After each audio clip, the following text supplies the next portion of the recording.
there, I would like to introduce you to a Coach bag today.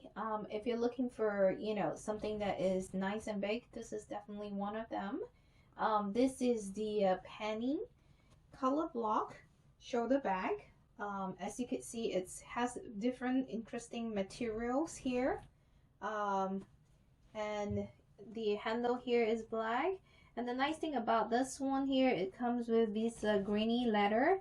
So it's kind of more of a leather scratch resistant. It does come with the gold color hardware. As you could see here, the Coach logo here.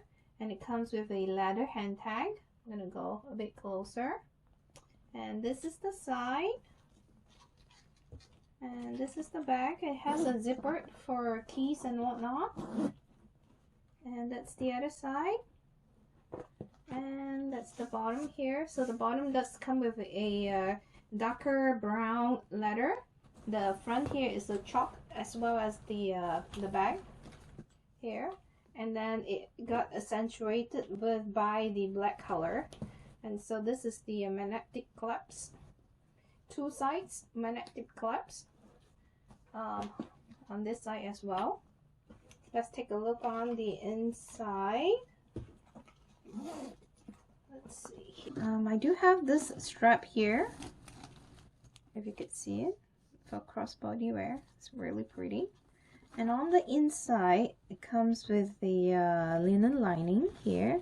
So it's just a one big space with the zip pocket with the create. So let's compare this bag to the water bottle here. As you could see, you can actually put a lot of stuff in that bag. The dimension of this bag is 10 3/4 by 11 3/4, and the thickness is about 5 1/4 inches. Let's weigh this on the scale. This bag is 1 pound 15.5 ounces. 1 pound 15.5 ounces. So if you enjoyed this video, please give it a thumbs up and subscribe to the channel. Thank you.